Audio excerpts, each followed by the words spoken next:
I love how our recording software like counts down like a time. I know, it makes 5, me feel really 4. professional. And I'm like, and Yeah. we're live. Like Yeah. somebody's like pointing Yeah, to it does us. seem like a Go. TV producer studio or Yes. something. We're like, in 5, 4. Yes.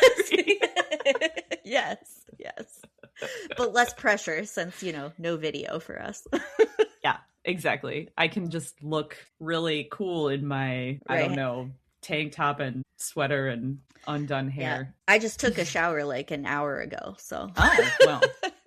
Look at you. I like to take midday showers now that I work from home. No, like a lunchtime shower is my ticket. That's the way, because in the morning I'm like barely a human. No. So yes, exactly. Yep. Yeah, like all I can do is make coffee and go to my desk, and then in the middle of the day when I finally wake up and become a person, that is when I shower. Agreed. Yeah, my new basic routine has been to either do my little yoga/workout in the morning after my coffee, or I do it at my lunch break. And then after I do my yoga/little workout, then I just shower on my lunch break as well. Nice. Yeah. Yeah, I agree. The midday shower it's honestly been a game changer from working from home. I always hated showering in the morning, and then I became like a night before showerer.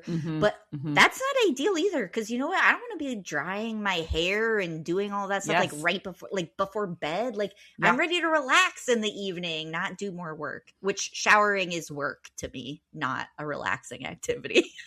So. Agree. Especially if you have to like make sure your hair dries a certain way and like, I don't know. Yep. But I agree with you, because I feel like I was a night shower person before I started working from home, because I didn't want to get up early enough to try to do all that rigmarole in the morning before I went to work. Yeah. But I don't think the night shower was actually the solution. I just think it was the better option than the morning one. Yes, agreed. 100% agree. Yep.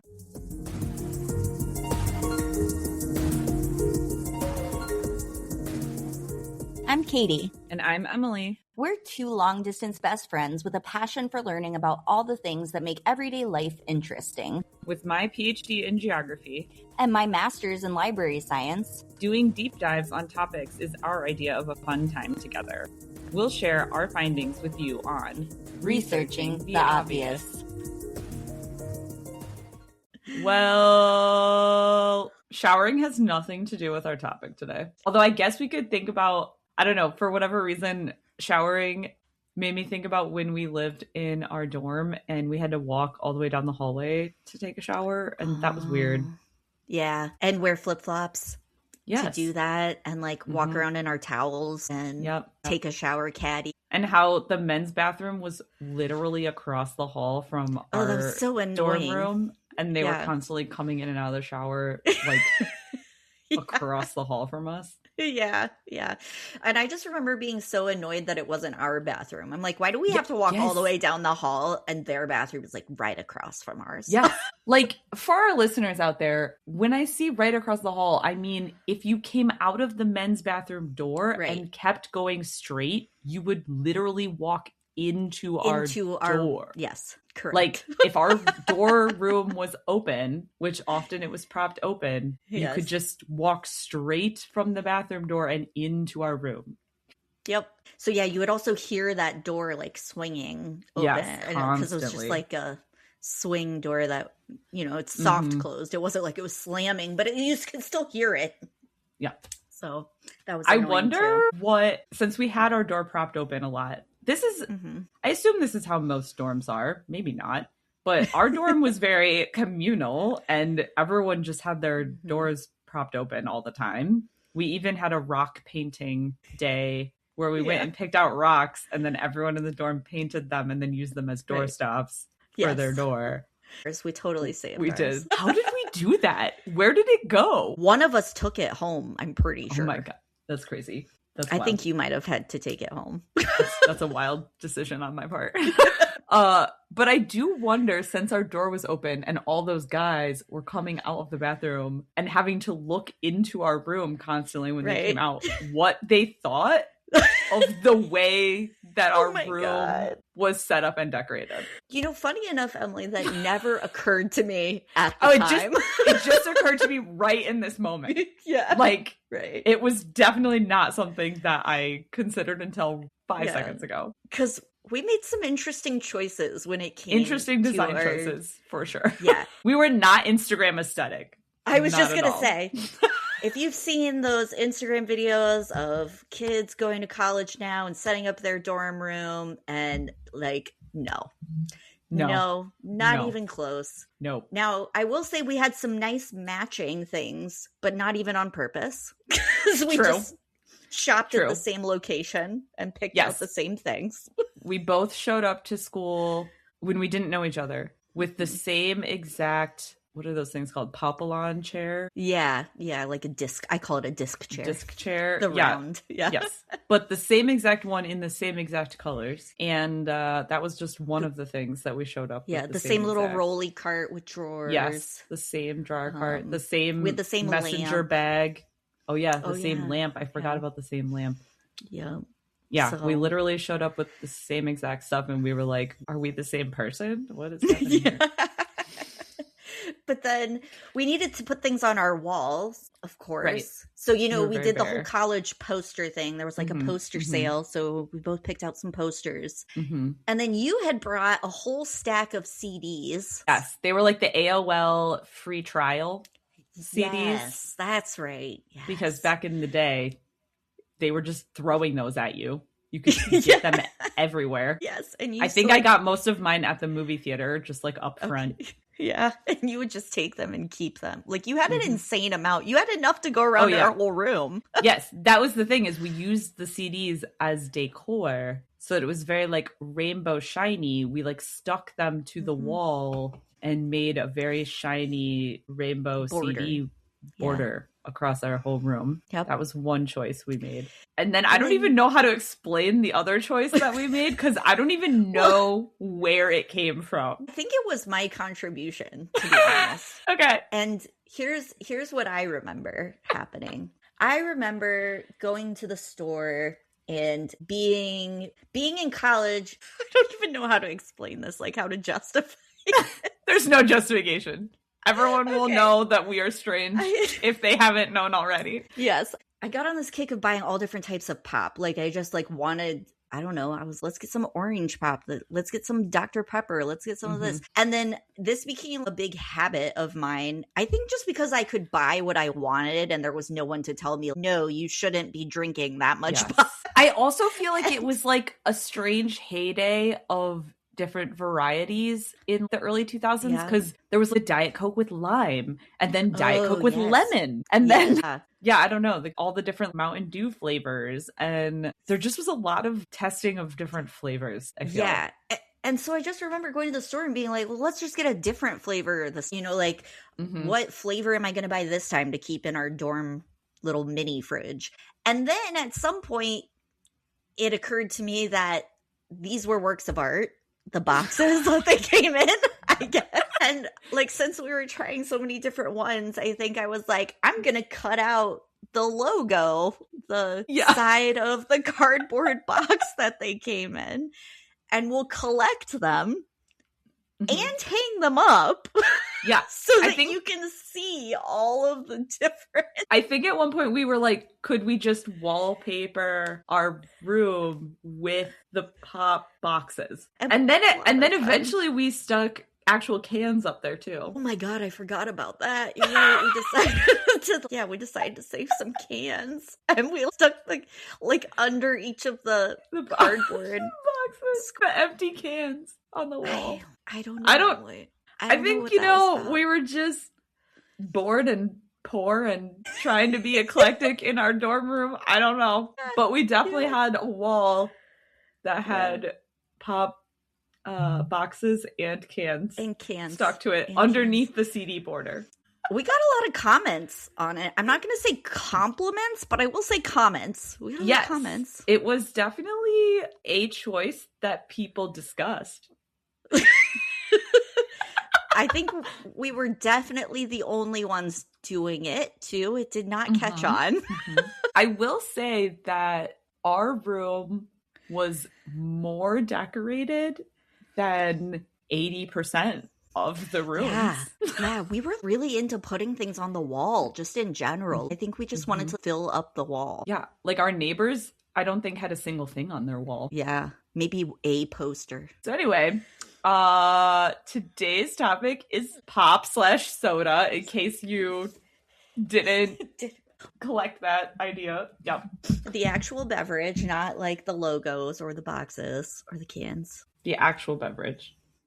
And I remember, too, one of the small things we bonded over in college was that we both called it pop when we came to college. Yes. Being from, I mean, we've talked about this in our language episode, but yes, being from the Great Lakesian area of the country. Right. And we were in a New England soda area. Yes. And so it bonded us immediately as outsiders. Like, you call it pop too? Immediately we were recognized as the outsiders we were, and also the same. Though I will say I more often call it soda now. Pop has kind of started to go away a little bit. What is interesting is I actually just saw a map, and everyone on here knows of my like pop soda map, but I saw a recent map that showed that the prevalence of the word pop is declining. I believe it. Yes. So now you only find it in pockets as opposed to in broader sweeping areas. So I'm not surprised to hear that. I think the internet and YouTube and TikTok and stuff has really accentuated the use of soda. Yeah. And I just feel there's, at least in Indianapolis, I've always felt like there's been a mix of people who say pop and people who say soda. It's definitely one of those in-between areas. So not that people wouldn't know what I was talking about if I said pop, but there's part of me that's kind of like, pop, that just sounds, I don't know, are people going to look at me weird? Because there's a lot of people who say soda. I just hear more people who say soda now. So I just find myself saying soda because I know that's what other people say more often than. I think I tend to go these days with the actual thing that I want. Like if I want a Coke or like if I want a Sprite or a 7-Up or whatever. Yes. Like I will say specifically like I want a Coke Zero or something. But I also feel like I actually just drink a lot less than I used to too. Yep. So me too. Yeah. And now we're a big K family now because with the ridiculous prices. Yeah, in this economy, Coca Cola. We're not buying brand name anymore. Like that's a special treat that I get when we go out to eat. That's the only time I actually get Diet Coke. Despite the fact that there are some soda trends these days where soda is trending. Oh, yes, because we just got ourselves a swig. That's exactly it. It's like this new soda fountain revival, I guess you could call it. Yeah. Where, swigs. And I feel like Sonic's too. Yep. They had that like Nerds soda. Oh, they did? I mean, I don't have a Sonic near me, so. Oh, well, I come from the land of Sonic. So Oklahoma over there. But they had a soda that it was like a Sprite essentially, but you could get Nerds put in it, and it like sold out within 2 days. That's understandable. I love Nerds. Yeah, very popular. I feel like they're having a moment too. It's true. But yeah, so I know that we've talked about different kinds of pop, like how in the Midwest you can get certain types of pop like Verner's and Faygo. But I was really just wondering in general when soda became a thing, because I know when we did our water episode, we talked a little bit about spring water and then of course naturally carbonated spring waters as being something that was like seen as helpful when they started and like medicinal to bottle, and like bottle it and sell it to people. Yes. And so then I was wondering when soda kind of comes into play as a beverage, right? And shockingly, it's kind of related to that whole spring water, medicinal water for healing tonics kind of thing is when we get soda. Okay. And as a reminder too, that's because at the time there might not have been as much potable water in cities or even like rural areas or things like that. And so these spring waters became something that was appealing to people. And people drink a lot of beer, right? Too. We talked about that. Ales being an alternative because people couldn't rely on the safety of the water. Yes, exactly. Exactly. And so what's crazy is soda is related to both beer and to the whole like health tonic thing. So in 1767, wow. So kind of early on, but that is when people figured out how to create carbonated water. And basically what happened is this guy, Joseph Priestley, he was a chemist, and he suspended a bowl of water over a vat of beer. So beer, because it like naturally creates carbonation when it ferments, it was creating all that fermentation, carbonation. And so he suspended a bowl of water over that, and it carbonated the water from the beer, which I thought was really interesting. But he didn't really do anything with that knowledge. He just kind of was like, oh, cool. I created bubbly water. You know, and that was kind of unique because there are some naturally occurring spring waters that have CO2, like carbonation in them. But before that, we couldn't really make our own carbonated water. Okay. But then I think we talked about this in our water episode also. In 1783, Johann Jacob Schwepp figured out, that he could sell the carbonated water. So it took almost 20 years, like 15 years or so, before anyone did anything with this carbonated water. And he figured out that he could sell it, but it was still pretty limited in what he could do because he essentially had to bottle it and ship it, kind of thing. He was based out of Switzerland, right? Yeah, Germany, Switzerland, that area. Yeah. At the time, 1700s, the borders are weird. Right. But yeah.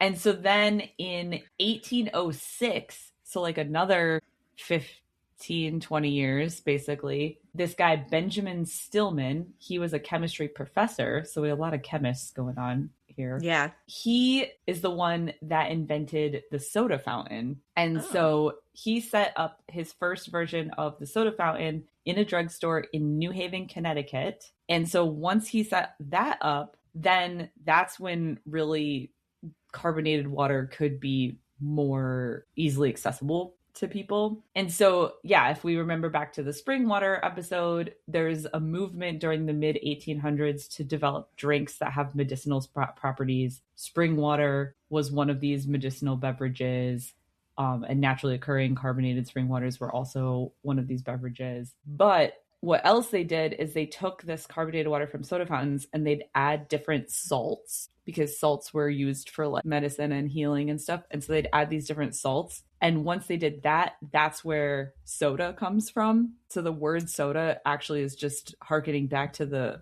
idea that carbonated water with salt in it was like the first thing being sold out of these soda fountains in pharmacies as like medicinal drinks. Okay. Yeah. And the first version of like a flavored carbonated soda beverage was actually a mixture of wine and soda water. Ew. So yeah, I'm sure they thought like wine was also healing properties or whatever. And so they mixed wine with soda water, but then that was expensive because not everyone could afford the wine to put in the soda water. So what ended up happening is they started coming up, like all these pharmacists started coming up with other different flavor syrups to put into the soda water that would like mimic the idea of wine, because people couldn't afford the wine. Yeah. So that's when they started adding like sassafras or different herbs or fruit concoctions or something like that to give it a flavor. And that's really the early versions of soda that was happening in the mid to late 1800s. Yeah. I think it's so interesting that the pharmacy was the site of this development too, and the pharmacist. And I found, like, later I'm going to talk about some other more regionally specific soda varieties and who invented them. And a lot of them are pharmacists. And I'm like, what is with all these pharmacists. But I guess it goes back to that, like you said, the medicinal properties, or they would sell this as like a tonic, or like this can help you with whatever ailment you might have. Exactly. It's interesting you say that, because basically all these flavored sodas were really small scale, whatever you could get at your local pharmacy, until Coca Cola, essentially. But that still started at a pharmacy. In 1885, the late 1800s, we have this guy, Dr. John Pemberton, and he was a Confederate commander in the Civil War. And he came back from the Civil War to the Atlanta area, an addiction to morphine, as one does. Yes. He was trying to find an alternative to his morphine addiction, essentially. And he created something in his pharmacy called Pemberton's French Wine Coca, which was basically some different flavorings that mimicked the wine flavor. Like, that's why he called it wine, because of this idea that wine and soda were a thing. So did some different flavorings. There was alcohol in it, and also cocaine, which is where the coca comes from in the name. So Pemberton's French Wine Coca is what he invented, and it was marketed as a tonic to calm the nerves. Wait, cocaine calms the nerves? I guess the alcohol maybe counteracts the sure. cocaine. Yeah. Oh man, that's just a whole mess of. Is that better than a morphine addiction? Is it? I don't. Yeah. And they say nothing good comes out of war. Look, we got Coca-Cola. But this also relates to a lot of our discussion about prohibition, because he was in Atlanta, and the county then in 1886 decided to pass a temperance law which banned alcohol. And so he created this drink to solve his problems, and then was like, JK, I can't put alcohol in it anymore because of this ban. So he had to change the recipe. So what he did is he replaced the alcohol in the concoction with extract from the cola nut. That's Kola, the cola nut, which has caffeine in it. Okay. And so you get the original formula for Coca-Cola, which was coca from the cocaine that he still kept in it, because that was fine, just alcohol wasn't. And cola for the cola nut caffeine. So it was basically like a caffeine cocaine beverage. To calm the nerves. But he started selling this flavor syrup to different soda fountains, and it started getting popular, but then he got really sick. And so he had to start selling off of his company piece by piece. And so in 1888, only like 2 years after he invented this thing, Asa Candler, who was an Atlanta entrepreneur, purchased the syrup from him. And then Candler is the one that basically went balls to the wall and made Coca-Cola what it is today, because he saw the syrup as like a really popular thing. I mean, it had cocaine in it. Like, but okay. So anyway, he was the one responsible for making the company grow. He aggressively expanded. And by 1892, 1888 to 1892, so 4 years. Yeah. He had reached distribution in all 50 states. Holy, wow. Yeah, so he was just like, I'm going to sell the crap out of this thing. And then by 1904, only 14 years after he bought it, basically, annual sales of Coca-Cola hit the 1 million gallon mark. Wow. That's impressive. Yeah. So it just like took off like wildfire. But I mean, it's like legal drug sales, so I guess that makes sense. I mean, it's cocaine, right? And caffeine. Like, people were probably hopped up on whatever's going on there. In 1906, Canada, Cuba, and Panama became the first 3 countries to start selling Coca-Cola outside the U.S. And then it just like grew from there, really. In 1928 is when they started selling Coca-Cola at kiosks at the Olympics in Amsterdam. So Coca-Cola basically started their long partnership with the Olympics in 1928. In 1931 is when you have the iconic Coca-Cola Santa Claus stuff, which is basically where we get Santa Claus from, right? Like the current image of Santa Claus that we have now is from Coca-Cola. Really? Yes. So the guy with the big white beard and the red suit and all of that is Coca-Cola created that image. And prior to that, we didn't really see Santa Claus as looking that way. That's crazy. Advertising, man. Yeah. So, you know, and then kind of the rest is history at that point, right? Like Coca-Cola is the number one pop soda by a lot in the world. Yeah. Right? Like, and it just grew at that point. What's interesting, because I was curious, I was like, okay, but what about Pepsi though? Yeah. Because Pepsi's like trying to be Coca-Cola, but it's just not. No. Well, and I will say I've spoken to some diehard Pepsi fans, and I think that they would argue that, you know, Pepsi's not trying to be Coca-Cola, Pepsi's its own thing and it's better. Yeah. And it's kind of like, but to me, it's like the mayonnaise versus Miracle Whip. Yes. Argument. Yes. It's the inferior version of Coca-Cola, yes, in my opinion. That's what I think too. Like, honestly, if I don't drink Coca-Cola that much, and if I want a Coke and order it, and someone's like, we have Pepsi here, I'm like, never mind, actually. Right? I don't want it. Like, I'll switch to iced tea or something. Like, I don't want it. Yeah, I have to be pretty desperate to drink a Diet Pepsi. It has to be if I'm eating like pizza or wings, which is something that I really, really want soda with. But yeah, it's always disappointing. Yeah. But I just close my eyes and I pretend like it's Coke. Oh, I don't know. I can't even do that. I'm just like, I'll just pick something else. Yeah. I'll go for a Sierra Mist. I don't know. Yeah. But what was interesting to me is, so Pepsi, basically in 1893, so this is a few years after Coca-Cola was already in all 50 states, right? Mm-hmm. It was, you know, very popular. Another pharmacist, Caleb Bradham of New Bern, North Carolina, he worked in his pharmacy and he was noticing how popular Coca-Cola was. He was like, well, if it's this popular, I'm just going to make my own formula and then I don't have to buy it from the Coca-Cola company. I can just make it myself. But his big thing was that he refused to add cocaine to it because he was concerned about the health effects of cocaine. Oh, well, good on you, but not as good of a marketing tactic. Yeah, right. People didn't get addicted as easily, I think. Right. But so he didn't put the cocaine in, and he only added the cola nuts for pep. And so he created Pepsi Cola because the cola nuts give you pep. Gotcha. Gotcha. But he wasn't very good at selling it, and so he actually filed for bankruptcy after World War I. Oh. Pepsi wasn't super popular. Someone bought the company when he filed for bankruptcy, but then it ended up in dire straits again and almost went bankrupt again in the 50s and 60s. And then it wasn't until the 1970s, because of how poorly they were doing, they hired a whole bunch of advertising folks. Madmen. Yeah, right.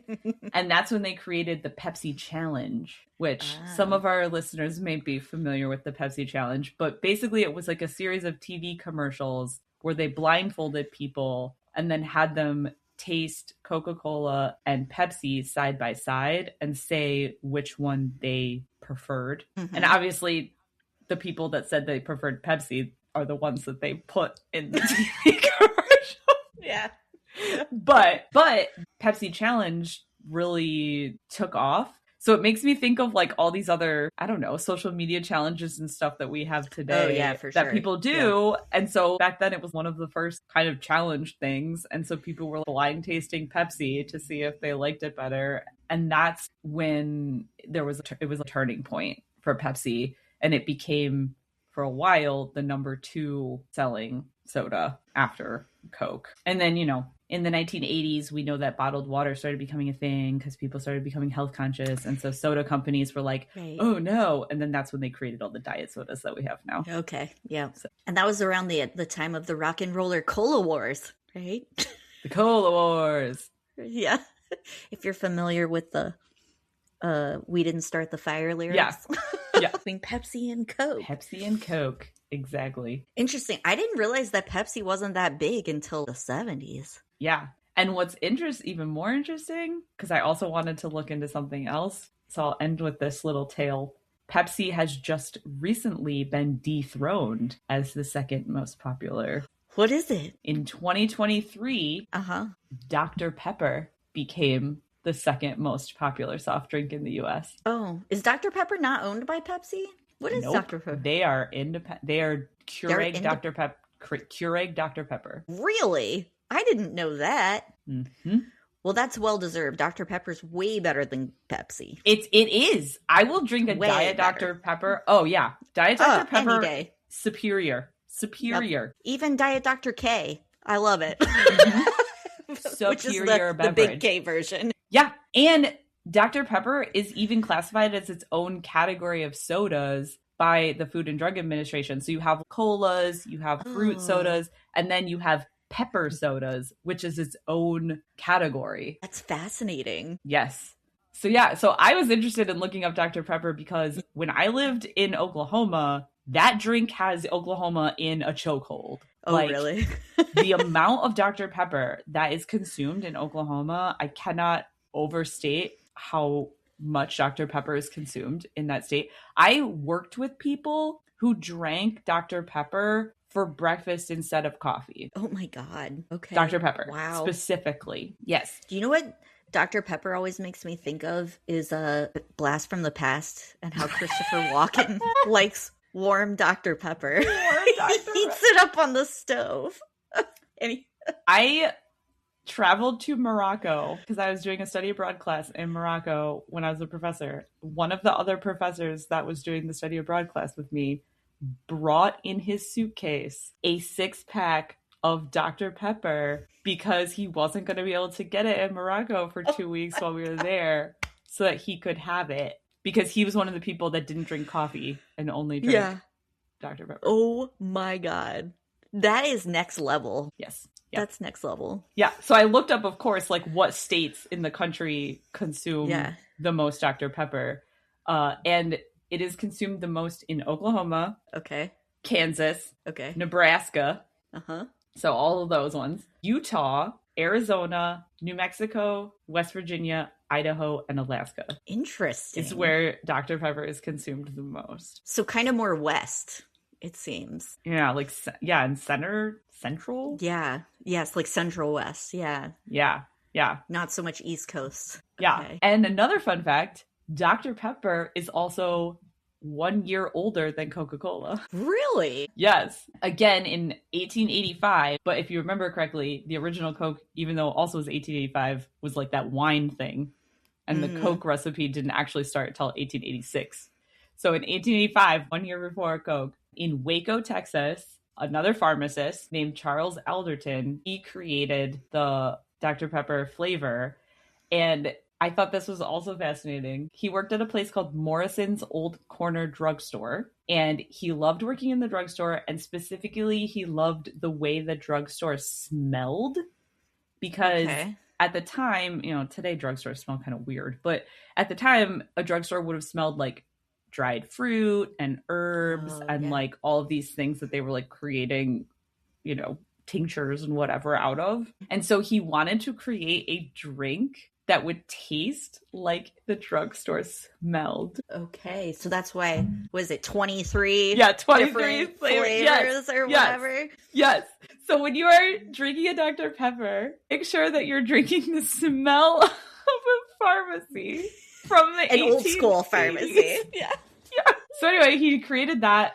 The owner, Morrison, really liked it. And for a while, they just called it Waco as the drink. They didn't have a name for it. And then Morrison eventually changed it to Dr. Pepper. But there's a Dr. Pepper museum in Waco, Texas. And according to the Dr. Pepper museum, they don't know why he picked the name Dr. Pepper. The museum has collected over a dozen different versions of how it got its name. Interesting. Yeah. So they have no idea why he changed the name. But either way, he changed it. The drink became popular. Other soda fountains started buying it. So similar to the Coke story. But then it basically outgrew the ability of his pharmacy to produce the syrup. And so this other guy, Robert Lazenby, who was a beverage chemist, he liked the drink. And so the two of them, Morrison and Lazenby, decided to develop the drink together. The original guy that made it, Alderton, he was just like, no, I like being a pharmacist. You guys go make your soda beverages. And so he just wasn't involved. So they formed the Dr. Pepper Company in 1891. But the big break for Dr. Pepper, which goes back to our condiments episode, was at the 1904 World's Fair. Oh my God. Yes. Where French's made its debut. Exactly. So apparently there was like this huge food thing at the World's Fair. And they debuted all these foods like French's, apparently also the hot dog bun. Yeah. And also ice cream cones. Wow. Yes. All of these were debuted at the 1904 World's Fair and Dr. Pepper. What a time to be alive. I know. So they debuted it at the World's Fair. That's where it really started growing. In 1923, they moved the headquarters to Dallas. But what's also interesting, which makes me think of our liquor laws episode, it didn't have national distribution until 1960. So you could only get it in certain states. Yeah. Before 1960. And so like you had like their commercials and stuff were kind of tailored towards that. It was like, if you're lucky enough to live where you can get it. So when you lived in Oklahoma, could you get Diet Dr. Pepper like everywhere at every restaurant? Dr. Pepper everywhere, 100%. Yeah. It's hard to find around the East Coast, I feel. Yeah, it's like I can get it at a restaurant or something, but never Diet, only just original. So it's usually only just Dr. Pepper. And it may or may not be available. There's some places that have it, some places that don't. Yeah. No, it was very prevalent. Yeah. Interesting. Because I thought it was so weird because I was always like I liked Dr. Pepper and I would buy it. We definitely had Dr. Pepper in college that we hung on our wall for sure. Oh, yeah. But the prevalence is a lot stronger. And now they have like flavored Dr. Peppers too. Yes. Have you seen those, like the vanilla and Have you tried the coconut one? No. Oh my God, I didn't know there was a coconut one. Yeah, creamy coconut Dr. Pepper. Oh, that would be good. It's really good. I love coconut. Mm-hmm. They do, however, Kroger has in our since we're not brand name purchasers anymore, they have Dr. K and cream soda mix. And I'll tell you what, that is delicious. I like that. It's a little Dr. Peppery and a little cream soda-y. Nice. I like it. Yeah. Wow. So I don't know. I did not realize. Yeah, I was just shocked that some of these, well, one, were, I guess, that old, but two, basically came out of this health trend that was going on. And I was just doing all this research and I was like, wait, that ties into this episode. That ties into this episode. I know. It was so weird. Yes. It came full circle. I know. Soda. Who knew? Who knew that soda was going to be the connecting factor? Right? Yeah. And that Dr. Pepper was originally a regional soda, which, I mean, I guess it still kind of is on some level a regional soda. But well, I didn't even realize that because I guess I didn't realize that there would be higher prevalence elsewhere. Right? Like, to me, I just thought like it's one of those things like, oh, if it's there, it's there. If it's not, it's not kind of thing. Yeah. But taken over because now it's the second, as of 2023, second most popular in the U.S. See, and I just assumed it was owned by Coke or Pepsi. I didn't realize it was still independent too. That's impressive. Yeah. I mean, with Keurig, but yeah, it's still like its own. It's soda. not. Yeah, it's not like one of the two big ones. Like, right. I feel like Pepsi and Coke own everything. Right. Exactly.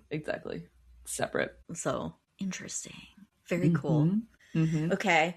Well, speaking of regionality, I decided to do a little bit of research on, two specific types of soda, ginger ale and root beer, and digging in a little bit more to the origins of those.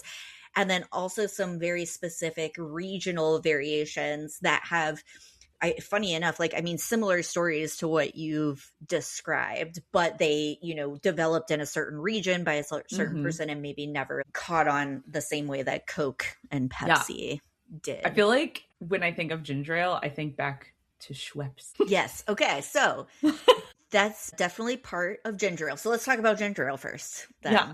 So ginger ale, which I'd never really thought about, but it's, ginger ale instead of like ginger soda. Like they don't call any other sodas ales, right? But unsurprisingly, this is because it started out it's an offshoot of ginger beer, which ginger beer was brewed mostly in England and was very popular in the UK. and was obviously an alcoholic beverage, but it used the ginger root and was like a fermented beer with the ginger flavor. Interesting. I feel like today ginger beer is not alcoholic. Correct. It's not. It's basically just like a more gingery ginger ale. Yeah. But they call it ginger beer. But at the time, it was a flavor of beer that was available in the UK. And then in the 1850s, soda makers in Ireland made a non-alcoholic version of ginger beer by basically adding flavoring to carbonated water. So like what they were doing at these pharmacies, but it was more specifically the ginger flavor and was meant to be based on this ginger beer that already existed. So that was kind of the very original, but the ginger ale as we know it today, I mean, that still more closely, I think, resembled the ginger beer than it did a soda today, like flavor wise. So in the 1890s, John McLaughlin, a Canadian pharmacist, created his own, what he called Belfast style ginger ale. And then in 1907, refined the recipe to a lighter and crisper version of the beverage. So he at first was trying to mimic these ginger drinks from Ireland, which were a heavier ginger forward flavor. And then by about 1907, he was like kind of tinkering with the recipe and came up with this basically less gingery and like more of a light soda. And that would become Canada Dry. Oh. Yes. So, which I would argue is the superior that's my fave. Ginger ale. Like if I'm going to get ginger ale. And that's we'll talk about Werner's in a minute, I think, but I think Werner's is different. But for a ginger ale, Canada Dry, in my opinion, superior. It's my favorite. Yep. Yes. I hardly even think about getting a different ginger ale. Yeah, 100%. This is interesting that ginger ale, it kind of is like the same thing as Coca Cola and stuff coming from the wine mixing. Yes. And then this is coming from like the beer. A beer. Yeah. Huh. Yep. A beer to a non-alcoholic beer to, and then they kept it as like an ale. They called it a ginger ale. Interesting. Yes. One of the first ads for Canada Dry called it the champagne of ginger ales. Oh, I mean, it was like don't disagree. Yes, it was the fanciest of the ginger ales. I think that was to call out kind of that light color, because until then, that lighter recipe, that was not what a ginger ale or a ginger beer would be like. It would be like that really dark kind of syrupy. Actually, what you think of when you think of Werner's, which, like you said, we'll talk about in a minute. Yeah, that makes sense. But it also does kind of like in that lightness evoke champagne on some level, I think. Yeah. I don't know. I think it's funny too that when you were talking about Dr. Pepper being regional, I always kind of thought, I mean, I know ginger ale is available everywhere in different types, but I specifically remember when we would visit New England for vacations and stuff, all the restaurants had ginger ale. And that was not something that happened at home. Like that was not on the fountain. And it was Canada Dry, right? And so I think New England's proximity to Canada meant that you were going to get more opportunities to drink ginger ale. And other than that, the only time I would drink ginger ale is if we purchased it for home. Yeah. Or two, if I was on an airplane. I was just going to say. Airplane ginger ale. You always get the ginger ale on an airplane. 100%. Yes. What is that? I've always ordered ginger ale on the airplane. I think it has to do with like settling your stomach a bit. Yeah. While you're flying. Right? Yep. It just kind of like settles everything. It must be. I also feel like it was like when I realized I could get ginger ale on a flight, it was like, ooh, that's something special that I wouldn't normally get in a restaurant. Like when I was a kid, I was kind of like, ooh, ginger ale. Like I don't get that very often because not all restaurants had ginger ale. Ginger ale is the superior flight choice. If you disagree, agreed. Tell me in the comments what your flight choice is, because I'm sorry, it's ginger ale. Yeah. And it should be Canada Dry. Occasionally, if they pull out like a Schweppes or whatever, I'm like, it's fine. I guess I'll drink that, or Seagram's or whatever. But like, no, Canada Dry is the champagne of ginger ales. It's so delicious. It's superior. Yep. It's the Coca Cola of ginger ale. Yeah, I agree. It's the best one. I agree. So, like you said, or alluded to, ginger ale has long been touted as a stomach settling beverage. And of course, ginger does have that property. And so back in the day, that would have been a common reason to consume ginger ale. Sure. Today, I read that the actual ginger extract that's used in ginger ales, it's like none. It's like slim to none. That's a bummer. So I think there might be a little bit of the placebo effect there. Sure. But I would still contend it's like the thing I want, even if it just tastes like ginger. I think it must have some kind of effect on my stomach, because nothing is better than ginger ale and saltines when you're sick. Oh, when you're sick? Yeah. Yeah. 100%. Well, and specifically, I feel like when you're sick, at least in the household I grew up in, but granted, my parents are from Detroit, it was Verner's specifically when you're sick. Oh, really? Okay. Yes, Verner's specifically was the thing when you're sick. All right. Yep. Yeah. I just ginger ale in general for us, but. Yeah. Okay. So some of the other brands, we're just talking about Verner's, which was created in Detroit, Michigan, around 1866 by the pharmacist, James Verner. And Verner's is actually the oldest surviving American ginger ale. Yeah. All right. Well, 1866, that predates Coke and Dr. Pepper by 20 years. Yeah. Yep. And then, like, as we were kind of alluding to earlier too, Verner's, although it's a ginger ale, it's distinctly different than most ginger ales, I think, on the market, in that it's a more dark, syrupy, heavily ginger, but sweet flavor. And it's less carbonated than a lot of other ginger ales as well. Agree. That's why I said, I always think of Verner's as like a separate beverage from a ginger ale, even though I know it's not. I know it's technically a ginger ale, but to me it's a very distinct flavor on its own. Right. And I don't know. Yeah. And it feels heavier. Yes, like, it totally is. Because I think of the amount of syrup. It's the amount of syrup to soda ratio. And then, side note on that, my cousin who grew up in Maine, when they would come to visit family, like in Ohio or whatever, they wouldn't really get Verner's in Maine. So he was able to have it, though, when they would come to Ohio. Oh, yeah. We would always stock up when we went to Detroit and like bring some home. Yeah. But as a kid, he referred to it as Vernor's. Yes. Pinkies up, Vernor's. That's right. Can I have some Vernor's, please?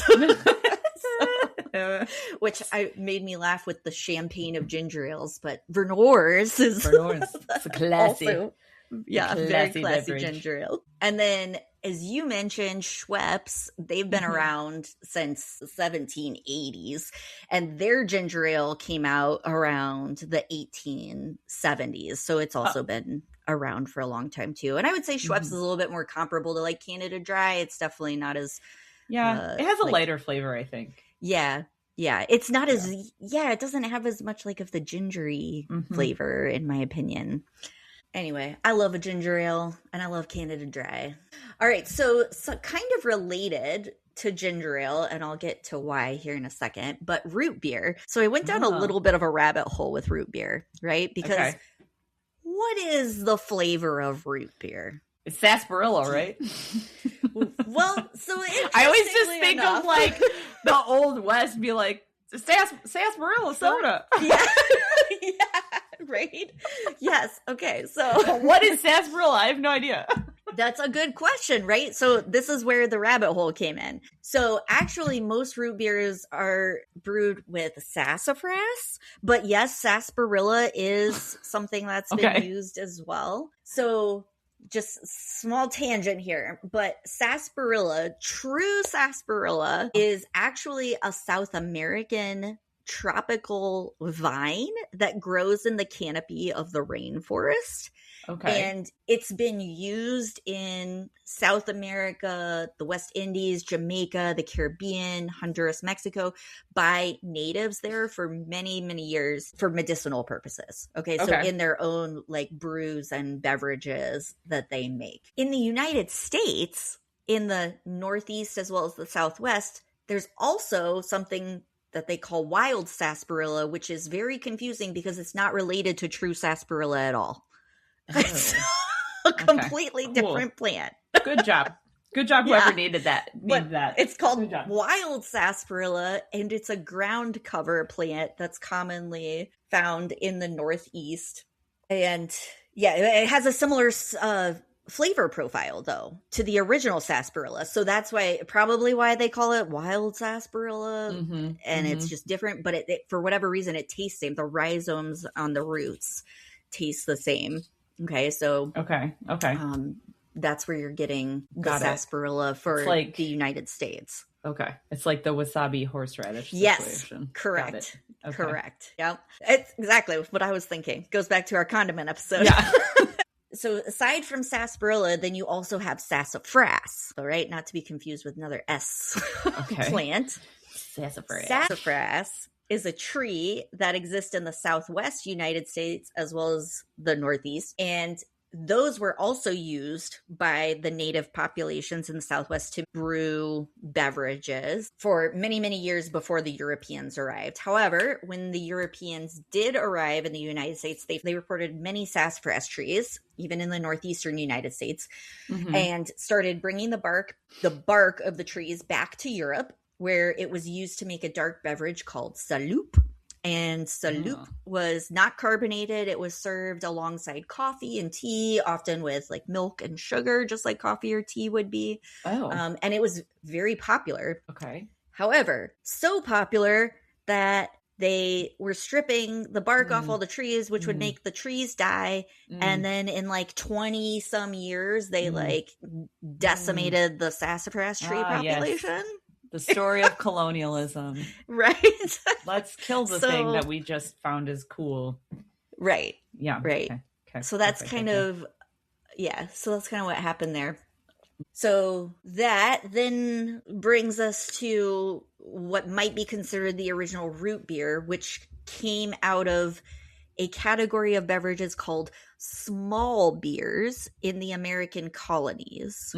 And these small beers were beverages that sometimes had alcohol and sometimes did not, but they were basically made with whatever was on hand and was regional and available. And sometimes they were fermented and became, carbonated, and sometimes they were not. Okay. So some other examples of these small beers would include birch beer, sarsaparilla, and sarsaparilla beer or whatever, ginger beer as well, and root beer. But you'll notice that root beer is very general.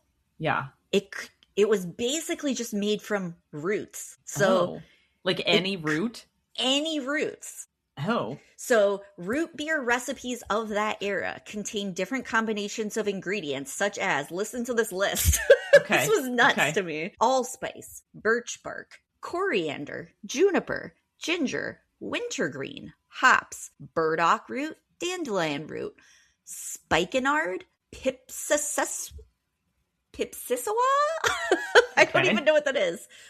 Guaiacum chips, sarsaparilla, spicewood, wild cherry bark, yellow dock, prickly ash bark, sassafras root, vanilla beans, hops, doggrass, molasses, and licorice. So any of those things, might get thrown into a root beer back in the day. Whoa. Yes. And this also blew my mind. There's no single recipe for root beer. So that's what I was just going to say. Standard. So like it's probably just a combination of like mimicking any of these flavors. Right.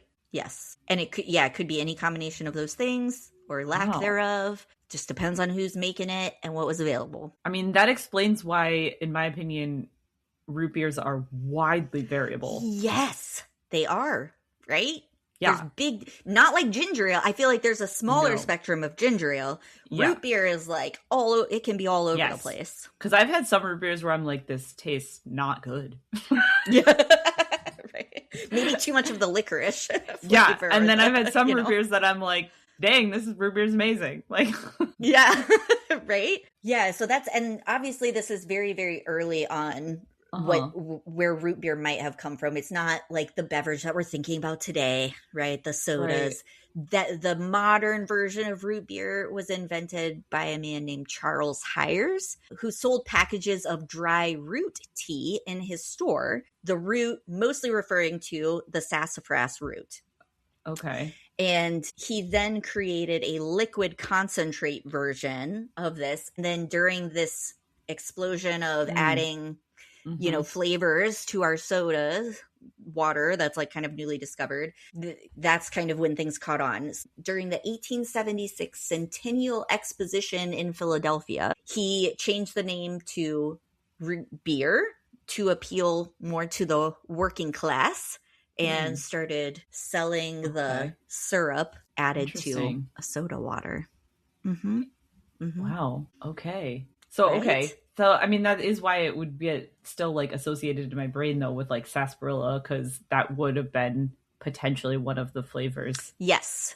But, sassafras is probably the most notable, recognizable root beer flavor that you're going to pick up today, which is, I think, also along the same lines of like tasting notes as the sarsaparilla. But it is different. It is different. Wow. And it's not sarsaparilla. It's not South American, Central American sarsaparilla. It's wild sarsaparilla, which is from the West. Yeah. Which is why I'm also associating it with like saloons and cowboys or something. Probably, like yes. Because one of the quote unquote small beers that I was talking about that colonists would have made was a sarsaparilla beer. And I think it was also very popular out like west too. Okay. Huh. So, yeah, right? So it makes sense. However, I had never given any thought to what actually went into root beer. And I had no idea how variable the ingredients could be. Yeah, like for whatever reason, my brain didn't bother to connect the word root in root beer to like actual roots of plants. Yeah. And also just I don't know why. Generally speaking, right? Not like one specific root. Just like roots. Yeah. Fascinating. Is how it started. Okay. Yeah, that's like blowing my mind a little bit. Like, right? I thought that was really interesting. Yeah, so root beer could be anything. And like you said, I think one of the reasons why it's so variable even today. So like anyone can kind of come up with their own version of root beer and they're going to tweak what flavors they're putting in there and what is more pronounced. And it could be like very different from your typical sassafras forward root beer or whatever. Right. Yeah. Okay. Which really made me want to try more root beers. I am like curious about this because like I've definitely been to breweries and stuff that make their own non-alcoholic like root beer. And I mean some of them that I've tried have been delicious. But it is really that is interesting at how unique root beer can be. I mean, I think I always just think of like A&W or like Barks or something, but I guess it could be whatever combination of plants. It made me think of, so just locally we have this old drive-in that's been around forever called Mug and Bun, and they have their own root beer. And then there's this place in Lafayette, Indiana that Guy Fieri visited on Diners, Drive-Ins, and Dives called Triple X. It's also a very old historic diner, and they make their own root beer. So Triple X root beer is like a craft root beer, I guess, that you could get around here. I also noticed recently that Culver's makes its own root beer. Oh, so when I go to Culver's, they have Culver's root beer. And when we went, Richard asked me, he's like, well, is it more like Barks or is it more like A&W? Because if you know, right? There's a big difference between A&W and Barks. Oh, yeah, 100%. And Mug. Yes, and Mug. Yep. I was like, actually, you're going to hate this answer, but it's kind of like in between. It's like both. It's like in between A&W and Barks. But he tasted it and he agreed. He's like, oh, you're right. It like tastes a little bit like both of, like it is like in the middle of the two. Yeah. So wild. I thought that was funny. Okay. That is funny. Yeah. Huh. So yeah, you already mentioned some of the most well-known brands that I had on my list, which was A&W, which started in Lodi, California in 1919. So that one was a little bit later. Barks started in 1898 and was founded by the Bark brothers. Okay. That owned a bottling company in New Orleans in the French Quarter. Which, all right. Yeah. That's which fun. Makes sense, I guess, when you think about the name Barks. It sounds French. But I never thought about that. and Mug root beer, which was originally marketed as Belfast root beer. So again, with the Irish soda. Yeah, like during the 1940s by the Belfast Beverage Company in San Francisco, who was known for their ginger ale. But then, they changed the name to Mug root beer. So that one wasn't even until the 1940s. So that one's like relatively new. And then I don't know if you've ever heard of this one. It might be, it's more regional, but Dad's root beer. Have you seen Dad's root beer? Have you ever seen the little root beer barrel candies? Yeah. Have you ever, the ones that I always see are Dad's root beer barrel candies. Oh, the ones I see are just like a generic bulk candy. Oh, okay. Like the strawberry things, but they're like a clear cellophane wrapper. Yes. Ugh, I literally just got some of those strawberry candies this past weekend. I love those so much. We're old grandmas now, I guess, with our candies. I know. I went into a candy store and I flipped out. I was like, oh my God, I love those strawberry candies. Oh my God. So, but they had Dad's root beer candies too. So those are Chicago. It's a Chicago company. Oh, okay. They're headquartered in Indiana now. So, I mean, that's probably why I maybe am more familiar. But it was created by Eli Clapman and Barney Burns in Chicago, and they formulated it in their basement in the 1930s. So this tracks for Chicago. This feels like basement brewing in the 1930s. But I must say I am going to be on the lookout / really paying attention to any unique craft root beers I can find now, because I am going to be very curious as to what they taste like and what their like claim to fame is. 100%. Yeah. All right. So on that note, Dad's root beer and their hyper regionality, I also went on the search for the most regional sodas I could find that you may or may not have heard of, depending on where you live. The first one, shout out to New England, Moxie. Oh, yeah. Maine. Yeah. So it was actually invented in Massachusetts, but for whatever reason, Mainers really have locked on to Moxie. And the guy who invented it was originally a Mainer as well. He was also a Civil War vet, by the way. I know you talked about another guy who was it the Coca Cola guy was. So apparently they're coming back from the Civil War and making soda. That was a common hobby. Yeah. So Moxie was invented in Lowell, Mass in 1876 by Dr. Augustine Thompson. Has a very bitter taste. And in an early ad claimed that it cools the blood, tones up the stomach, and causes healthful, restful sleep. Tones the stomach. If a soda could tone my stomach, I would be like, all right, sweet. Right. I think this probably like settles your stomach. Sure. But, but I thought the same thing. I was like, ooh, auto toning of the stomach with the soda. Like, drink the soda and bail your 6-pack. Yeah, right. 6-pack of soda, get a 6-pack of abs. Woo. So Moxie. So that's very New England. You're not likely going to find that outside of New England. No. Dr. Brown's celery tonic. So apparently Dr. Brown's has been around for a long time and they have other flavors as well. But in particular, celery was a popular herbal remedy ingredient. And so they had a celery soda, basically, that they renamed to Celeray. R-A-Y. Yeah. Celeray. So Dr. Brown's Celeray. Okay. So that was made in Brooklyn in 1868. I'm not going to lie. Celery tonic makes me think of, did you ever read the series of Unfortunate Events or watch the show? Oh, yes. Because there's the one that's like the Aerostats elevator and they're obsessed with parsley soda. And I just... Celery tonic just makes me think of parsley soda. So parsley soda. Yeah. Oh my God. Yeah, I gotta say, I'm not like...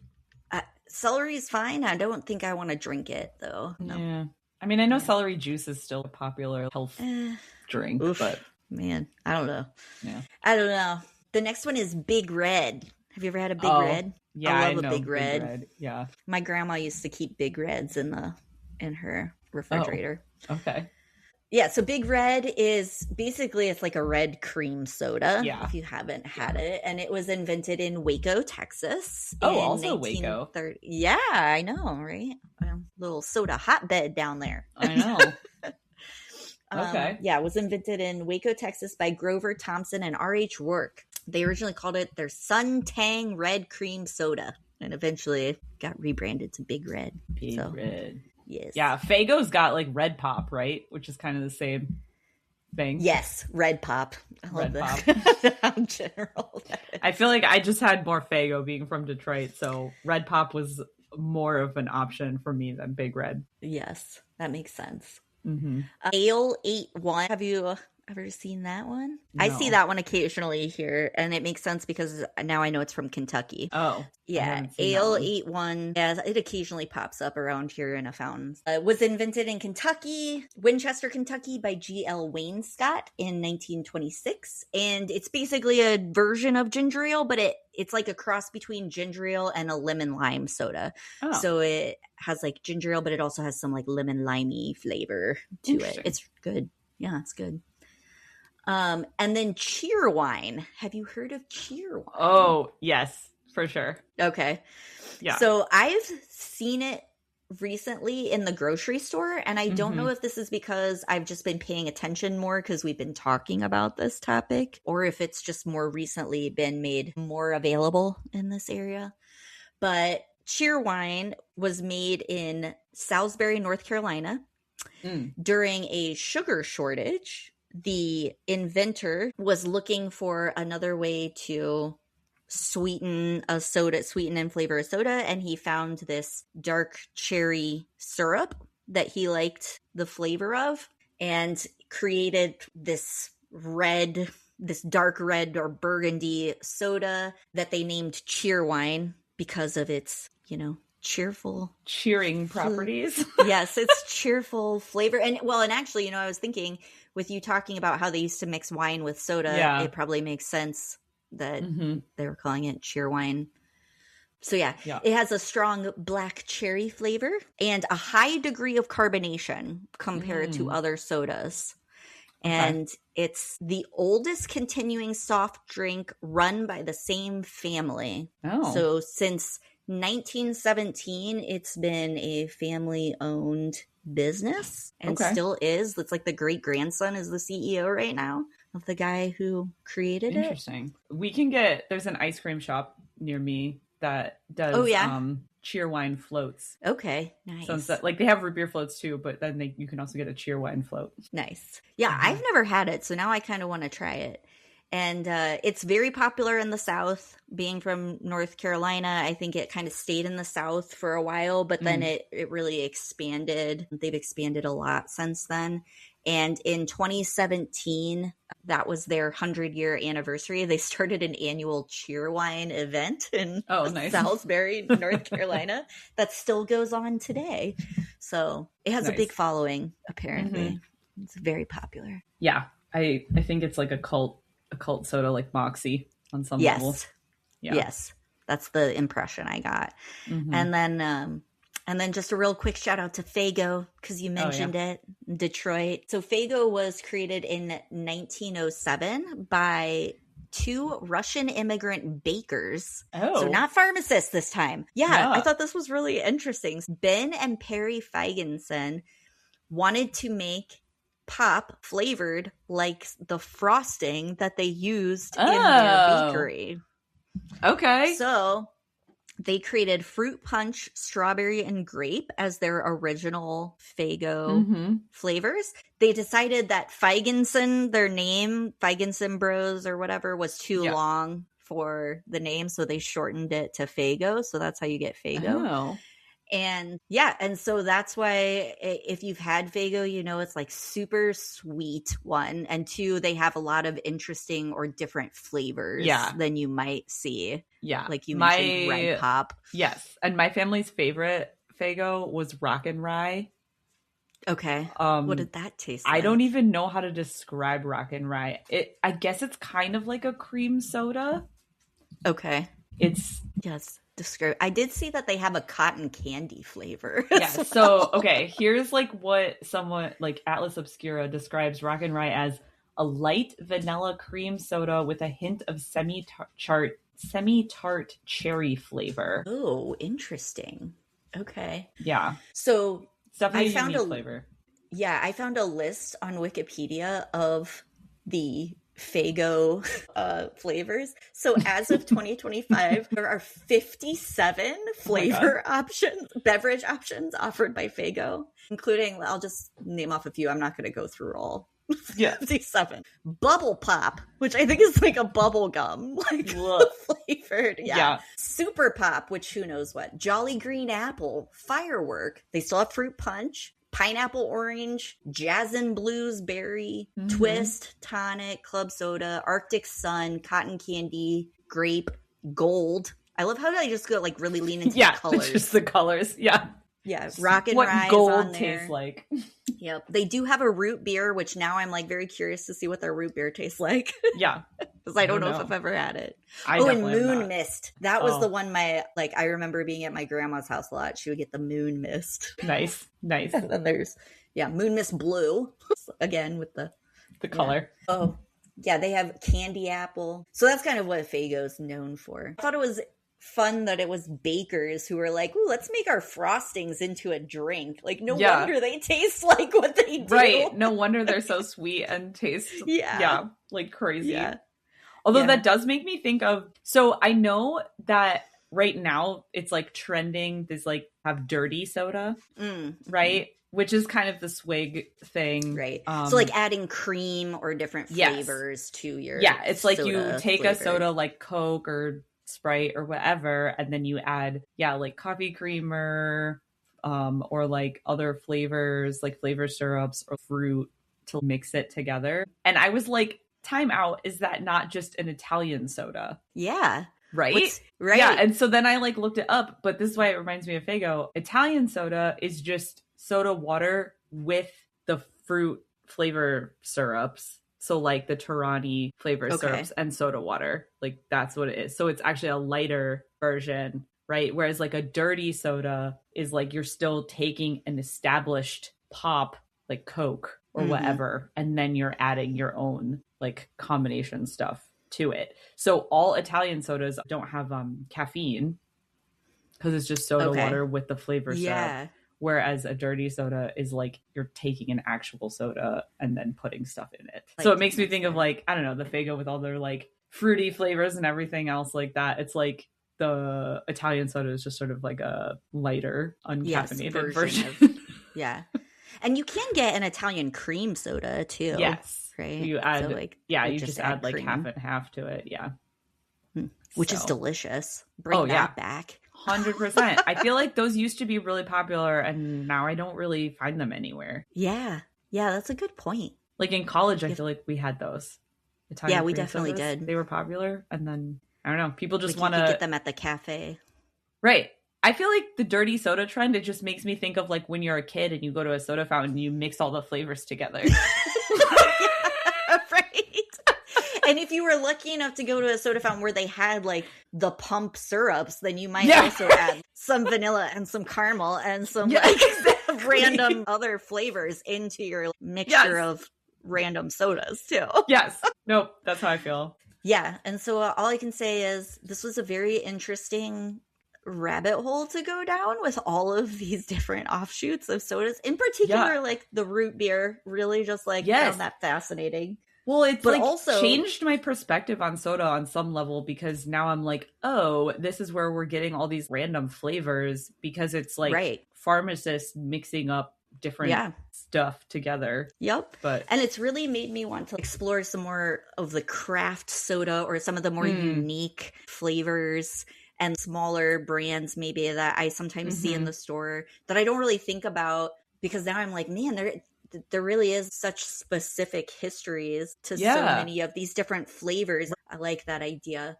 But also it made me think of your brother's Instagram because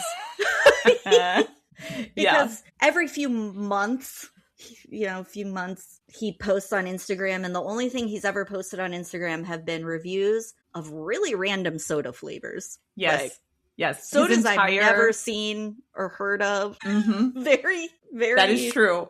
My brother, shout out Soldier Scuzzy, at Soldier Scuzzy. The only thing he has posted on his Instagram ever is reviews of soda flavors. Yep. And I gotta say, I'm gonna be paying closer attention now and maybe going back through his history. Yeah, to find some really and maybe weird trying some of these out for myself, because now my interest is piqued.